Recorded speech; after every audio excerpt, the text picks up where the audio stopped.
Hello! Thank you for coming to this video today, guys. I really appreciate it. In this video, we're going to be going over a lot of important stuff. We're going to be talking about the saturation level in Cardano. We're going to be going over if it's against decentralization to have multiple pools. We're going to be going over a lot of important stuff today, even interoperability with Ergo. We're going to be talking a little bit more about the Hydra protocols. It's going to be an action-packed video. This is my Cardano weekly recap video. I release one of these videos every Wednesday or Thursday. We're also going to be talking about Project Catalyst, the voting, when the voting is going to happen. It was delayed, what Fund 3 is, how much money's in Fund 3. There's a lot of information in this video, so make sure you guys stay tuned so you can stay informed not only on your investment, but informed on what the ecosystem's doing. So first off, if you guys want to support me and my channel, the best way you can do so is delegate to Bloom 3. More on that later in this video. We're going to be, I announced Bloom 3, but we're going to have to be averaging out the delegation between multiple pools. But we'll be talking about that more. But if you guys would like to support me, the best way you can do so is delegate to Bloom 3. Also, if you're in Bloom or Bloom 2, I'll just get to that later. Also, if you guys are interested in running your own stake pool or need some help building your own stake pool or would like just me to run and maintain it, feel free to contact me at peyton@bloompool.io. peyton@bloompool.io for more information. I hope you guys enjoyed this video. Also, if you do, make sure you leave a like, click that notification bell, click all, and leave a comment on this video. The YouTube algorithm is very harsh on cryptocurrency videos, and subscriptions don't even matter. So by clicking that notification bell, you make sure you never miss an update on your investment and on my channel. So thank you guys. All right, so let's start off right in the weeds. I almost forgot to even mention it. Project Catalyst, what the heck's going on? Voting was supposed to start, I think, on the 21st of last month, the 21st of October. Here we are on the 12th of November. We don't have voting. What's been going on? What's going on with Voltaire? If you remember back in July, Charles Hoskinson in one of his AMAs actually said that the first vote will actually be going on in August. We would all be able to vote for Voltaire in August, and here we are in November. So I'm going to be going over what was going on, why it's delayed, and also what are the current dates. Just keep in mind, this information is subject to change, right? It's been delayed like 3 or 4 times now, so take everything that I say with a grain of salt. Okay, so in the town hall yesterday, the town hall is where you really get the majority of the information. That's the best place to get it. That's where I got this information. I have to watch it every week. They do them every Wednesday at 1 p.m. EST, Eastern Standard Time. And this is kind of the gist. So the voting was supposed to be on the 21st. It was delayed. I thought it was going to be delayed maybe till like this week, early November. But it's actually being delayed until at least 12/14.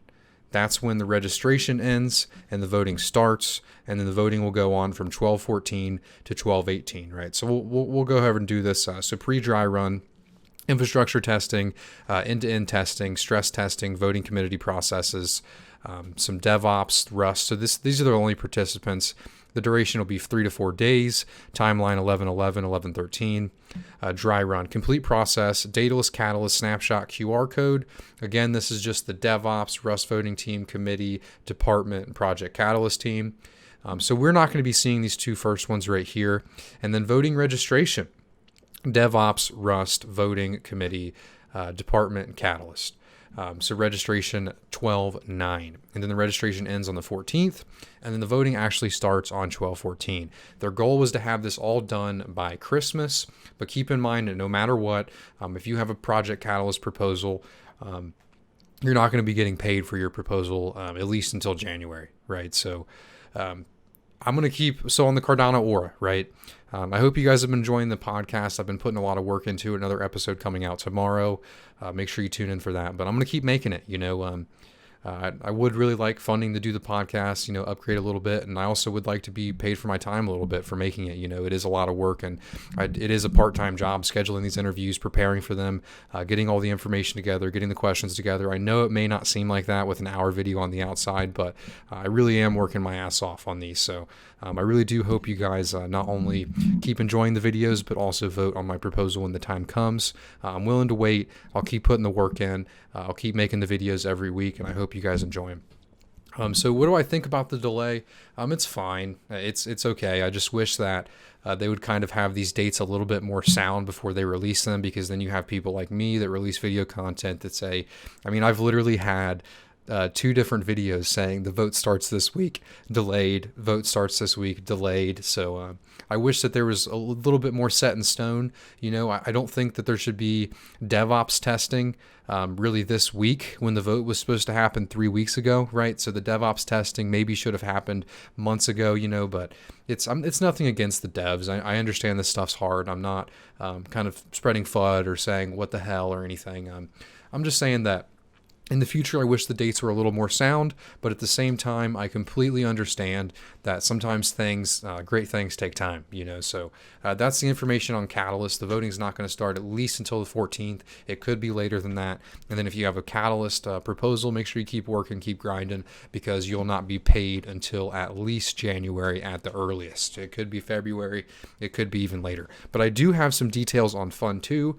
I wrote them down on a little range receipt. I actually went shooting. So Fund 3.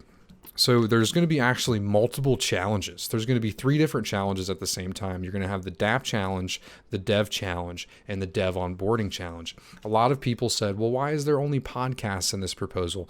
The proposal was for entrepreneurs, anyone building a business, right? Podcast is a business.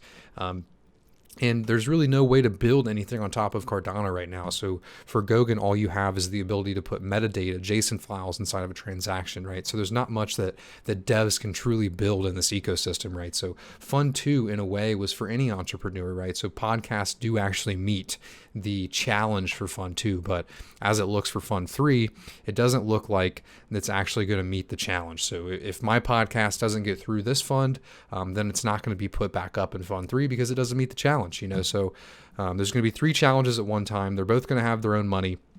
There's also going to be some community voting on a challenge too. So I don't really understand why they chose the 3 challenges. It says there's going to be 3 at one time, but there's also going to be some community voting. So as I figure out more information on that, I will get it back to you guys. Remember, this stuff's all subject to change, but this is Fund 3. And it's going to have 500,000 US dollars in ADA, which off the top of my head would be about 5 million ADA, maybe a little bit less if we just passed 11 cents. I saw Bitcoin just kind of went above 16K for a little bit. Good things happening while making this video. So, yep, 500K USD, could be a little more, could be a little less, depending on the price of ADA at that time. So that's the Project Catalyst update. If you guys enjoyed the update, feel free to comment down below. Also, I will be releasing all of this information in my weekly recaps every week, so you guys can stay up to date on exactly what's happening with the Project Catalyst stuff, because Voltaire is one of the reasons why we're all here, right? So even though it's delayed, it's pretty boring, there's not a lot of information coming out, I'm still going to be releasing as much information as I can about it as I get it. So stay tuned. Just want to take a second here to say thank you for sponsoring this video, Alien Stake Pool. It'll be the first link down below, and you can see the image right here. Alien Stake Pool, thank you for sponsoring this video. It means a lot. All right, so let's talk about the first step towards inoperability with Cardano. This is actually an article on the Ergo platform. It's their .org. So if you watched my live stream, I thought it was pretty cool. It was specifically about oracles. It was earlier this week on Monday, and we went over oracles, what they are, and essentially what they are real quick is their data. It's essentially taking data from another blockchain and storing it. The way Cardano does it is you're just storing it in the metadata.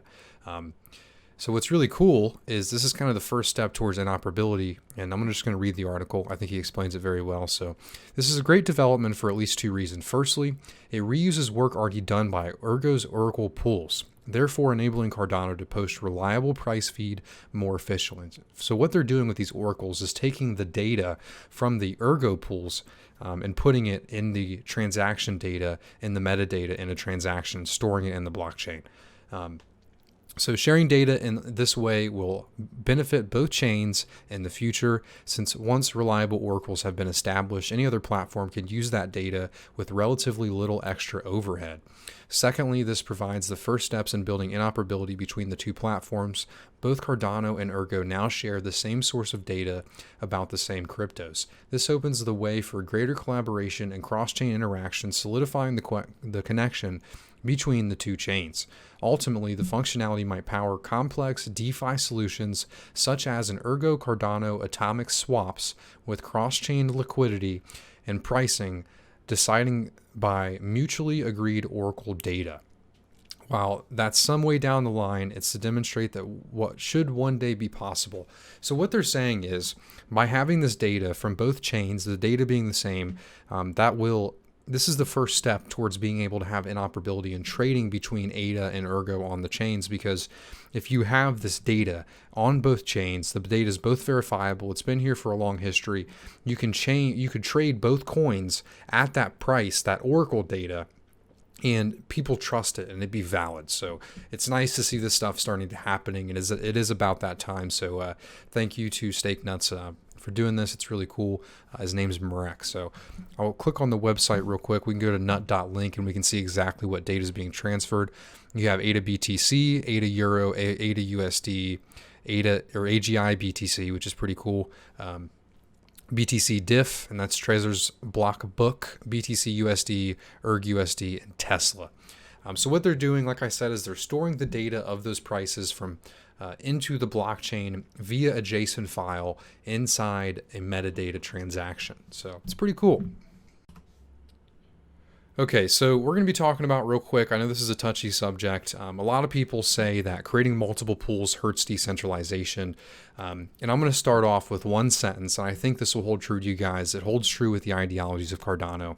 Code is law, right? So if the code does not have the rules to limit multiple pools, which it kind of does, more on that later, code is law, right? So in a decentralized system, in a decentralized network, if you rely on the morality of the actors within the system, then the system will fail, right? Because code is law. So you can't have social law and expect that social law to be followed, right? The code, if something hurts the system, then it should be written in the code and in the law, right? And creating multiple pools is not written in the code. It doesn't say do that, right? The way it works is you have a pool. You start up a pool, right? So we have Bloom and Bloom 2. You start up a pool. You do a 2.5 million pledge. And that 2.5 million pledge is to say, okay, we have skin in the game. We make content. We answer 24/7 support. We do whatever we can to help our delegate and help our customer, and also decentralize the network, and also mint blocks and have good nodes, good infrastructure. And both were successful. We didn't saturate both of them, right? But we got pretty close. You know, I think right now they're sitting at 170 and 170. So that's 170 million in both pools, right? So the way it works is you have to, with the pledge value, pledge gives you more rewards, right? Up to a certain amount. So there's an optimal pledge range, right? And 2.5 million is actually far greater than that optimal pledge range at 2.5 million, right? So what we're actually going to be doing, so we'll go back. So say we only had Bloom 1 and that pool saturates, right? So that means the customers, the delegates, who are the deciders of the network on who gets to stake and where they want to earn rewards from, and who should mint blocks, right? Who's a good actor in the system, the delegates decide. There's nothing in the code that states that once that pool saturates, that they shouldn't create a second pool. It's actually quite the opposite. Think about it. If your pool's saturated, you earn less rewards. So if you earn less rewards from a saturated pool, and it's not just pool operators that earn less rewards, it's the delegates that earn less rewards. So if you earn less rewards from a saturated pool, then what does the blockchain, what does the protocol incentivize you to do? Create a second pool and pledge more, put more skin in the game, so your customers not only can delegate to that pool and not lose rewards. So the code incentivizes you to create multiple pools in the current way, right? So you get a lot of posts on like this on Reddit that says what I see it as is marketing tactics, right? It's pools that haven't had much success, and they're stating that if you create a second pool, then you're hurting the network. You should delegate to me instead. It's a marketing tactic. 2 pools does not mean it's less decentralized. 3 pools does not mean it's less decentralized. You know, I mean, I'm sure you could argue that if you compare like 1% pool that has 22 pools now, you know, I'm sure that does hurt decentralization a lot. But Yodalogical had a great reply to this, and it code is law, right? So if protocol relies on people not to be greedy, then it's a lost cause. Luckily for us, Cardano still works just fine, even if every participant was maximally greedy. Right. It may seem counterintuitive, but the protocol is actually designed to simultaneously encourage and discourage running multiple pools. This gets everyone to a point where they're running the right number of pools for them, neither too many nor too few.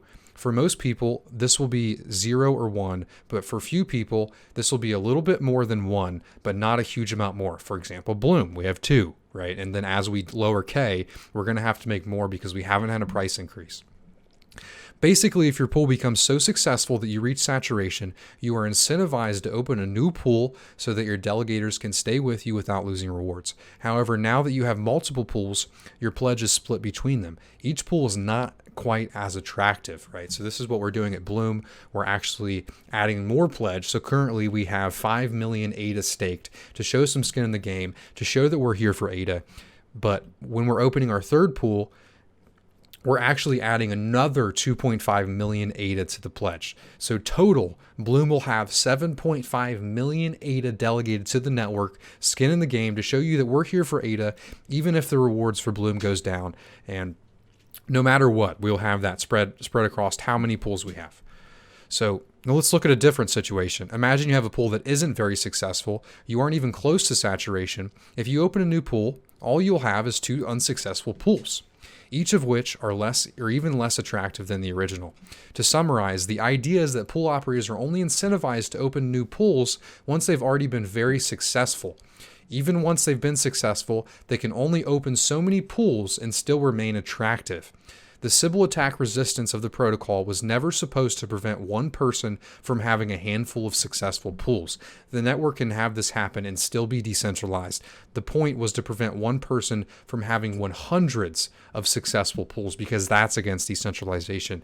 And keep in mind that Bloom's not one person, it's an entity. There are multiple people behind Bloom, right? We can't do all that we do. We can't provide the infrastructure that we do without having multiple people behind Bloom, right? So what incentivizes more pools is that saturation level, right? So when you lower the saturation level too low, it's going to incentivize more pools. So I hope that makes sense. I would love to hear you guys' comments on this down below. I know you're going to keep hearing this over and over and over again. Delegate to a person with one pool, delegate to a person with one pool for decentralization. And that's not always the case. Decentralization is a little bit more tricky than one person, one pool, because there's multiple people behind Bloom. I mean, think about it this way. And people hate this argument, but it's true. You can have 2 pools run by 2 different people on the same server. So obviously that second pool isn't more decentralized than another one on a bare metal by a different entity. You know, this stuff is complicated, but the protocol is working as intended. And then this one pool per person is a marketing tactic. Delegate to small pools, delegate to me because I want your money. That's what it is, man.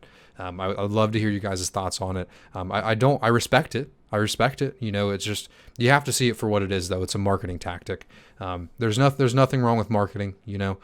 We try to provide great rewards, great infrastructure, a shit ton of blocks. You know, we try to do a lot for our marketing, you know, but that's a marketing tactic, and I see it for what it is, and I hope you guys do too. So I also had an announcement to make in this video. Bloom 3 is now open for delegation. So the saturation level is changing. I've mentioned this multiple times, but I'm going to keep mentioning it. The saturation, the max amount of ADA that you can have in a pool, is going to be 63.6 million ADA, right? So what Bloom is going to have to do to keep all of our customers, keep paying you guys kick-ass rewards, is we're going to have to create more pools, and then we're going to have to average out our stake between all of those pools, right? So we've created an email list. On the Discord, we're actually going to give you the ability to sign up for Discord saturation notifications that'll tell you if your pool's saturated. But our goal here at Bloom is to let you guys just delegate and forget. We want you to be able to stake to whatever pool you like, whether it's Bloom 1, Bloom 2, Bloom 3, maybe Bloom Japan, you know, whatever it may be, and forget. You stake there and you're donezo. But it's going to take a couple weeks for us to pull that off, right? Because the saturation's dropping so much that it's going to take some skill, you know. So also what I wanted to announce, I've told you guys this before, but I know one of the delegates of Bloom, someone that I'm a partner with, he has enough ADA to make it so you guys don't have to pay a lot of ADA to that pesky minimum cost per epoch, right? Because if you delegate to a pool that has 1 to 10 million ADA, you're paying a large percentage just in that minimum cost per epoch. So I just wanted to tell you guys that every pool that Bloom starts will have a minimum of 20 million ADA in it to make sure that you don't lose any fees or any ADA to that pesky minimum cost per epoch, right? But yeah, so sign up for that email list down below if you would like to get email notifications. If not, just join that Discord server, and I'm going to be making a guide for you guys on how to actually turn on Discord notifications specifically for stake pool, like based on what stake pool you're in, based on if you're a delegate of Bloom. If you're not a delegate of Bloom, then you don't have to use those notifications, but I just wanted to give you guys that option. So make sure you click that email list down below. We also have it on the website. And then also, if you guys have any questions or any concerns about your delegation or who you should delegate to, please comment down below. I meant not who, but what pool you should delegate to. Please comment down below or email me at peyton@bloompool.io. That's one thing that I try to offer here. It's a lot of work for me, but I answer every single one of your questions that I get. And if I miss it, email me again. It's very important to me. You guys are my loyal customers, and I will spend day and night working to make sure that you not only are educated, but that you know what's going on. So yeah, Bloom 3. Make sure you guys delegate. We'll start moving over to Bloom 3. Bloom 3 starts to fill up a little bit. We'll do Bloom 4. So yeah, let's start trying to average out. Remember, we need all pools below 64 million. So slowly start to move over to Bloom 3 now if you can. And then we will have Bloom 4 open, and then Bloom 5. So also, like I said earlier, there's a 2.5 million additional pledge added to the Bloom network. The 5th pool will have another 1.25 million. So we're going to have 7.5 million ADA total stake to the network. That shows you guys that we have skin in the game, and we're here. We're here and we're here to stay. So this is one thing I wanted to touch on at the end of this video. Yeah, and I don't mean any ill will to this person. I'm not going to use it as marketing or anything. It really sucks, man. I feel bad for him. But you have to keep this stuff in mind when you're a pool operator, you know. So as you guys know, with Bloom, you receive rewards every single epoch without question, right? It's because we have so much stake. It just ensures rewards every epoch, you know. So what happened to this guy's pool? His name's DiviPool Discovery. So he actually, like we talked about earlier, he had an incentive to make a second pool, right? And it's because his first pool was at saturation. His delegates were starting to lose rewards, so he had to make a second pool. And so what does he do? He's going to cut his pledge in half on that first pool because he doesn't have enough to do the same amount in the second pool. So what he does is he cuts the pledge down in the first pool into half, and then immediately takes the pledge from that wallet and sends it back over to the second pool's wallet. Well, what he didn't know is that you have to have your pledge amount at the end of the epoch for those rewards to get paid. So what happened is there's over 100,000 ADA that was going to be paid to all the delegates, right? But he didn't have that pledge amount in there, so that 100,000 ADA just got sent back to the reserves. So none of the delegates were paid. The pool operators weren't paid. No ADA was transacted because he did not have that pledge amount. So it's really important if you're a pool operator to make sure that you keep that pledge in there. You know what you're doing, and if you don't, make sure you get advice. You know, ask somebody. Ask one of your buddies. Hey, I'm changing the pledge. What's going on? I don't want my delegates to lose any rewards. You know. I mean, this is going to be a thing that pops up a lot more as the K increase happens, where people do make more pools because K directly incentivizes you to make more pools. So this is going to happen a lot. There's going to be probably multiple pools that do this, that just essentially burn all of the rewards for the delegators. They don't burn. It goes back to the reserve. It's like they're never paid, right? So the reserve stays the same. But just make sure you guys are delegating to somebody who won't do this. You know, I'm not using this as advertising, but I'm just saying I feel really bad for him, and just make sure that, I mean, even if your pool operator does this, you know, it was one mistake, and I'm sure they learned their lesson, you know. But it's kind of scary, you know. Just as a pool operator, make sure you know what you're doing, you know. And then, like I said, I think this is going to start popping up a lot more. As you can see right here, to all the delegators of Tap Vienna, we are sorry. As it happened to Divi's pool, unfortunately, it also affected us. This is going to happen a lot as we see this K increase, because not all pool operators know how the rewards mechanism works relative to pledge. So it's very important that as pool ops that you know what to do with your pledge when you lower it or you raise it, because you will lose all of your rewards if you don't.